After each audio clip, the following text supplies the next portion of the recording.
I'll get some of this. I was technically a virgin until I was 29 years old. I was a zoophile up until then, and I just basically didn't have much interest in other members of my own species as far as a life bond or anything.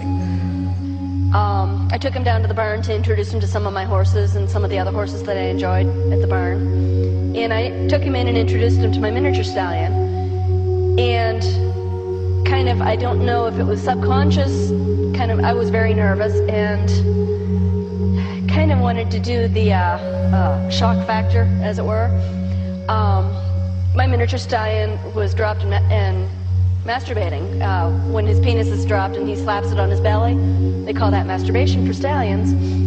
And so one thing led to another and I couldn't resist, so I bent down and started sucking on him. And then he tried climbing on top of me, so the next thing I know, my pants are down and I'm bending over for him and I'm like, excuse me, I can't resist.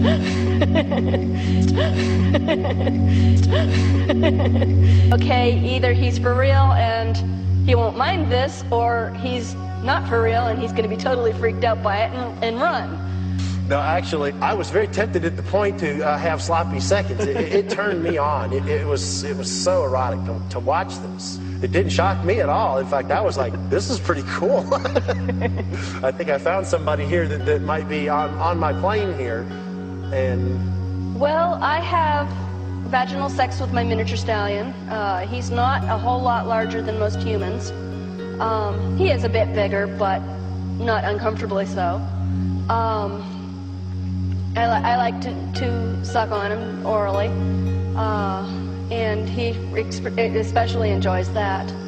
I have anal sex with the miniature stallion. He penetrates me, and it's pleasurable, but it's not real intense. It's like I said, the pleasure that I get from him is more from knowing how much he enjoys having sex with me. He tends to tell me about it. He talks a lot. He grunts and wickers and blows in my ear, etc. And that is very erotic to me, more so than the physical sex. When he's courting me, as it were, trying to entice me to bend down or kneel down, he does a lot of I call it a hubba hubba. He just kind of goes I call it a hubba hubba. And then once he's in, I mean, for every stroke that he does, he makes this big grunting noise. And then when he orgasms, he makes an even bigger grunting noise. And he tends to like to hold on with his teeth, and I actually have some scars on my back from where he's bitten onto me, just hanging on. They do the same thing with mares when they have sex, and only mares have fur to hang on to. He tends to get a big chunk of skin with me, and that can be quite painful. But usually I don't even notice until after the fact because I'm so caught up in the moment. And then I get up to the house and Ellie says, "Oh, I see you've been down fooling around. You've got a big bite mark on your back again."